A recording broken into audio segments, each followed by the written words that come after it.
So I started with only $1,000 and I'm growing it to $100,000 by flipping cars. I made it up to a little over $25,000 built up in the series so far. So we're about a quarter of the way there and we're back at the auction to get the next cars to continue the series. But I will say the tough thing with me is I don't have a lot of mechanical experience. So you're going to see how I can work around that so that I could still get high profit and hopefully not end up buying some lemon that's going to end up losing me thousands of dollars. But let's start checking out the cars now. All right, so this is one of the first cars checking out so far. This is, let's see, a Subaru. I believe it's like a Subaru Outback. The 2012, 158,000 miles on it. And well, what am I saying? It's a Subaru Forester. But nah, I'm not trying to do some body work like that. That thing is like, I mean, can I? I mean, if I replace this whole door, that could work out pretty well. Let me see if there's anything else with the car. Dirty, of course, but not bad. Let's see if it starts up. Okay, doesn't look like it has any codes on it. It's actually looking pretty decent so far. All right, so I just checked it out. Everything's looking good with the car. I just took it for a test drive and everything. Hopefully I can get it. I mean, got a lot more cars to check out anyway. Oh, and really quick, let me just break down the strategy and somewhat of the thing I'm going to be sticking to throughout the video as well. Is from here on till I finish the series, I'm only going to be committing 10 hours per week into this whole flipping journey. And that's what everything I'm going to be doing today, like buying the cars, plus getting them ready for sale, and then selling them. Just to kind of simulate what most people would be going through if they're going to be working a job and then having this as like a side hustle. So keep that in mind when I'm going through this video. It's going to change up how I strategize some things. Okay, so I'm about to bid on a car now, the Subaru. It's kind of annoying. I actually ended up taking forever trying to clear up some block that was on my account. I couldn't even bid on the car. Thankfully, it just cleared it up right before this car is about to go through. But we'll see if we can get this one real quick.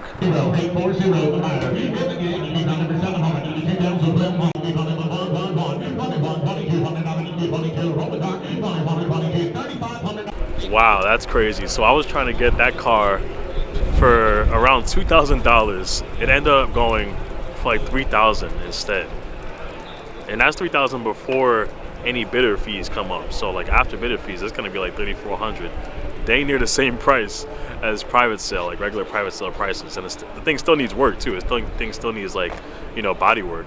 But we'll see. Hopefully the rest of the day ain't as bad as that. Oof, I was just walking by this. I had to take a quick stop. This Alfa Romeo, these things look so good. Especially if they're in like the top trim. I don't think this one is a top trim. The Giulia Quadro Foglio or something like that. Yeah, it's the base one. But those things are so nice. It's dirty, of course, but these things are so quick, nice and sporty. When I went to Italy, I saw these everywhere too. It would be so nice to end up flipping something like this at some point. But we'll be there. We'll be there. I'm gonna come back for you. All right, so we got another car that we might check out. Actually, I gotta test drive it in a second, so we'll see how that goes. But it does have a check engine light on, but it's not for anything too crazy. It's basically like a map sensor chains that I have to take out. The tough part is I want to take a little more time fully inspecting this car, but since I don't have that much time left, I want to still have some time to check out other cars too. But yeah, we'll see. Hopefully that won't end up messing me up later. Looks like I should probably try to stay under like 3,000 for that car. If I get it for 3,000, it's a steal. We'll see what happens. You know, so I just saw this car right here and I was thinking, you know what, this could be a steal potentially. I mean, I know it looks pretty ugly right now. I mean, the bumper's gone. I think it looks like it's inside. And on top of that, I mean, this thing is filthy. Look how bad it looks inside. I mean, this is a Dodge Charger, has the V8 in it. I mean, just for how ugly it looks, it's possible that a lot of people would probably pass on the car. But I ended up starting it up, and not only did it have a check engine light, but it also looked like some of the codes were cleared. And that's just a little bit too much of a risk, you know. But I was thinking about it. I was like, oh, this could be something crazy of a steal. Okay, so good news really quick. I mean, since I'm already starting to see that this ain't the best day here, I'm looking on ACV auctions, and there's a car coming up here. It's a 2009 Chrysler 300. It has the the V8 in it also with the Hemi. So I'm going to try to place a bid on this one and see if I could get this really quick. Wow, just jumped in right before the bidding ended too. But yeah, this one, it looks good so far. The only thing that's wrong with it is just it's a misfire for one of the cylinders. But I mean, it seems like a good deal so far. Nice. So I actually got the winning bid for that. But their offer is coming back at $4,000. So I'll see. I'm gonna negotiate between there and we'll see if I can kind of beat in the middle somewhere. But at least that's already a possible one. So I'll do an update on that to see if I actually got it or not. Okay, so while we're waiting on the Ford Edge and to see if we could bid on the Ford Edge and get that and potentially get that Chrysler 300. But this is like one of the last cars that'll probably go through the auction too. Toyota Camry, you can't go wrong with that. Yes, it's looking filthy, but I mean, you get a nice clean on this thing, probably a little detail, polish. This thing will be popping too. Now I'm just hoping this actually checks out to be a good car to potentially bid on too. Let's see.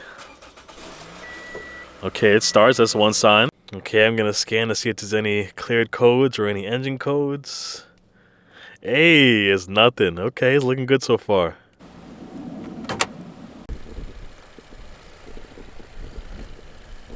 Alright, so things are actually looking good with that Toyota. It doesn't seem like it needs anything either, so it could basically just be like a quick flip in itself. But we'll see. I mean, it's a Toyota Camry, those usually, a lot of people bid on those cars. But I mean, it is going to be at the very end of the auction, so hopefully, even as I look around now, actually, there's not too many dealers here. So I'm seeing most dealers are already gone. They already got their cars for the day. But alright, time to go bidding on these cars. Let's see what we can come up with. That's the last one. That's the last car, guys. We've got the BMW, oh, sorry, 138's the Edge. And you get a bike here and a bike down to you, you're down too, are you? Loaded up for it. We've got to make a phone call. Okay, so we actually got an if bid on one of them, the Ford Edge. The Toyota went a little too high. It wasn't a crazy amount higher, actually. My top bid, I was trying to go up to like 2,800. I think it went to like 3,100 instead, so not too far off actually. And then the Ford Edge, I ended up getting an if bid for at 2,400. So actually, it was still a little under what my top bid would have been. I was trying to go up to like 3,000 max actually for that car. So it's a potential thing. We'll see if I could potentially get both of them, the Ford Edge and the Chrysler. All right, it's another beautiful day, and I got some good news and I got some bad news coming from the whole auction stuff. So starting with the bad news, I wasn't able to get the Chrysler. This thing ended up having a reserve price of $4,000. I think I was only trying to go up to like 2,800 or so, 2,800 to 3,000. So definitely wasn't getting this one. But the crazy thing was I got the Ford Edge, and honestly I got it for a way cheaper price than I thought it would go for too. I was expecting to go up to 3,000 really for the bidding price, but the lowest price that the seller was willing to take was 2,600. Actually, my top bid was for 2,400. I went up to 2,600 after negotiation, so I ended up paying 2,840 with auction fees added to it. And I paid like another $194 to get the car delivered to me. Since it was in New Jersey, I'm in New York, there's a little delivery fee too. So I'm gonna be waiting for that to get delivered. But that's not it. I actually got another car too from ACV auctions, basically right after I went into trying to bid for that Chrysler as well. So this is it right here. It's a 2008 Nissan Pathfinder. But I gotta say, this was a bit of a risk. I mean, as you could see, it's only for only $1,000, which is crazy. It only has 160,000 miles. But the big disclaimer is it has an internal engine noise coming from the engine. And the weird thing about it is the audio recording in itself. So listen to this really quick. Okay, I have worked in technology for a very long time in all different types of industries and sectors. Yeah, I don't know what that was about. Listening to music and playing the radio, trying to catch up with daily news while, you know, the engine recording is playing as well. But it is what it is. So, I mean, basically it's going to be one of two ways from what it looks like. It's either going to be where, you know, I get the car and there's a big engine problem that comes up. Hopefully that's not the case, you know, where I end up not hearing something because of all this background noise from the audio recording. Or it'll end up being where, boom, I pick up the car and it's just a nice and easy flip for $1,000, because that is the only issue. The only issue that was reported on that car with the yellow light announcement was that it's an engine accessory issue, or like an internal engine noise basically. We'll see. Sometimes I've had like really good deals with that, and sometimes I've had it where I bought a car and, you know, there was an actual issue there. All right, nice. So we just got the Ford Edge delivered. Didn't really take too long. I ended up using ACV auctions to get it transported to me, and like I said, it was only $194, not too bad. And the cool thing is it really doesn't need a crazy amount in terms of like the work it needs. I mean, even detailing wise, it's not that dirty. It could use a little vacuum and stuff, but you know, nothing crazy. Only thing I had to change was a map sensor. Well, it looks like it should be a map sensor. I'm gonna just quickly pop that on there just because it looks like it should be a pretty easy fix. Getting it from Amazon too. I think it was like $30 for it. If that doesn't work, then, you know, we'll just kind of return that part and go from there. Oh, and I actually just saw 2 more things that's actually wrong that we have to address as well. So it looks like the seatbelt is kind of just stuck like this, just dangling. It won't go out anymore. So it's basically locked as it is. Hopefully that won't be too much of a headache to fix. All right, so just to start everything up, I'm gonna start with the seatbelt first. Obviously, we can't sell this thing without fixing that. Can't have somebody flying out the front windshield. I haven't really done this job before, but from what it looked like, I have to basically take this little panel out, and then the seatbelt extractor is basically within this. So let's get to it. All right, so I pulled some of the stuff apart. It was pretty easy. You just had to pull the trim off, use like a flathead screwdriver to pop it out. I was gonna try to go in there and actually fix the retractor itself down there, but it looks like that would be way too much work. It would be way easier to just replace the whole seatbelt retractor in itself. So that's what I'm gonna do. I'm gonna order from a junkyard. It looks like one spot has it for like 75 bucks. So I'm gonna take everything apart now and then actually swap it into there a little later today once I get it.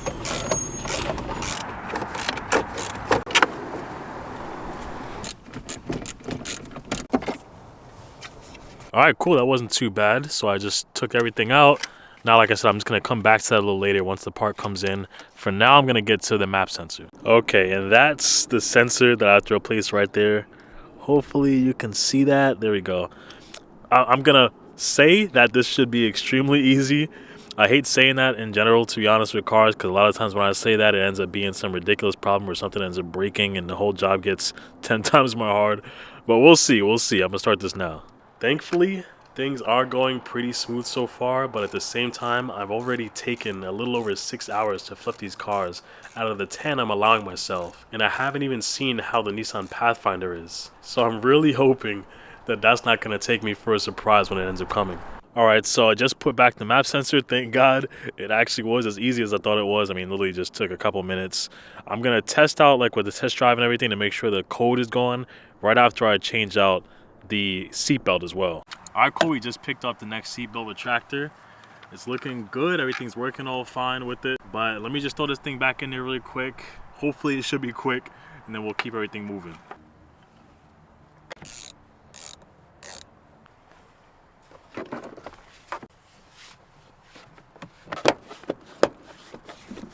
All right, I just put everything back together. Time to just test it out. Ooh, yes. Oh my goodness. All right, we all good. I'm probably going to try to do the detail next, just to kind of like wrap everything up with this car. I'm trying to do everything before it gets dark, and then I'm going to go on the test drive and see how everything works.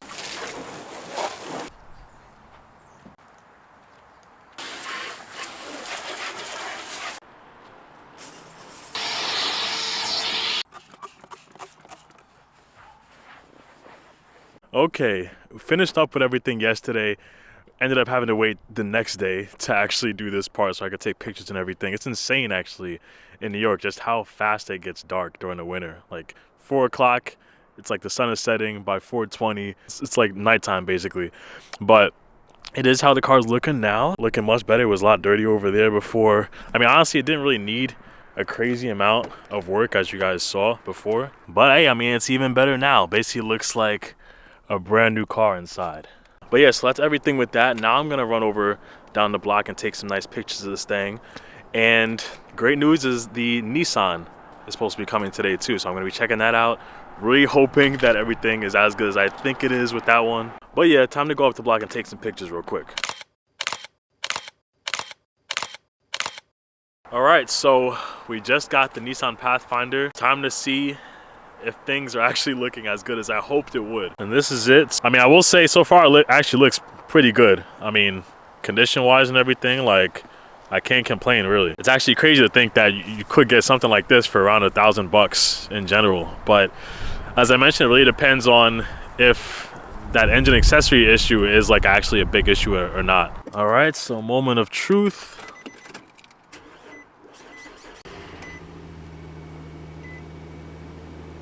Okay, I don't hear anything crazy so far. Let me pop the hood though and see how it is under there. Okay, thank God. I think we're actually good. Nothing's leaking.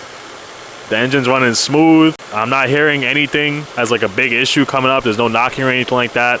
I'm gonna check around the car to make sure everything's good too. I'm gonna, make sure there's no codes in the system, no leaks coming from anywhere.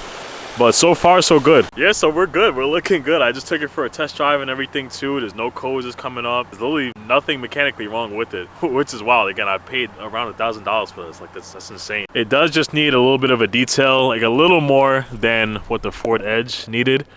But I mean, even with that, honestly, it's nothing crazy. It's just a little bit of detail. So as a quick thing, so what I'm gonna be doing a little differently with this video and going forward, as I mentioned, I only am gonna be working with 10 hours max that I can spend doing this business per week. So since I'm trying to cap myself, I'm also going to be outsourcing my work so that I can still keep getting my work done, with the cars and stuff to flip them. That was about 5 hours that I had to put in just going to Mannheim and stuff, checking out the cars, and obviously getting it ready for sale and then selling them too, meeting up with people and selling them. So because of that, I actually have a mobile detailer I'm going to be working with. And the crazy thing with him is he does basically everything too. Not only does he do mobile detailing, but he also does body work and repair work as well. So I'm probably gonna be using him a pretty good amount with my cars going forward. All right, man, you want to quickly introduce yourself? This is the mobile detailer right here. So what was your business name? Meticulous Motive. Meticulous Motive? Yeah, all right, mobile cool. detailing. So I do detailing here and there, all on Long Island. If anyone needs a detail, All right, so. Cool. He's done work with me already in the past, and he did a great job. So I was like, I gotta get this guy back again. But you'll see the before and after with this one too. Wow, so the guy just finished up detailing the car, and check it out. I mean, the outside really wasn't too bad as it is, but look at the inside. This thing is literally spotless. Even the small little things like in the corners here, everything's all clean. Like even if I wanted to, honestly, I could not find any dirt along this car. Like this thing is immaculate. And I gave him $125 for the whole job. It would have just been $100 if it was just a basic detail, but since he shampooed the seats too, it was $125 for it. Oh, and as a quick thing, I don't know if I mentioned it so far, but the auctions that I got these from are dealer-only auctions. They're not open to the public. And if you haven't noticed yet, I'm doing everything from the street. I don't have a dealership myself. So this is what I'm doing, and I've actually helped over 100 people do the same thing themselves as well. If you want to do the same thing yourself to get into these same dealer auctions and be able to flip as many cars you want within a year, you can go to the link in the description below. I explain everything there. But time to post up this Nissan and see how fast I can sell it. So boom, I'm posting this one up, taking some nice pictures of it. Really hoping this is going to sell fast too, because as I mentioned, I'm trying to get to 100K by next year. So if it ends up taking a while to sell, it can really slow down the whole series. Let's go. So both of the cars have just been sold. We ended up selling the Ford Edge first. So it sold for $4,500. This guy really messes me around right when I posted the car up, and he was extremely interested in it. So he didn't even try to negotiate it all when I saw him. And for everything that we put into the car, not only for transporting it back here, but also for the seat belt and the sensor, we put about $3,100 into it. So with that one, we got a little over $1,300 profit off of it. And then with the Nissan, I mean, I was the riskier one of the two, but I was actually the better deal overall. I put about $1,300 into it, not only for the car itself, but also for the detail we paid for. And then I sold it for $3,000. So I made about a $1,700 profit with that one. So with all that together, we have a little over $3,000 profit that we gathered from both of the cars, and we made that in just a couple of days. And now we're over $30,000 built up in the series so far. But that's everything. Click into the auction access training if you want to do the same thing yourself, and I'll see you in the next one. Peace.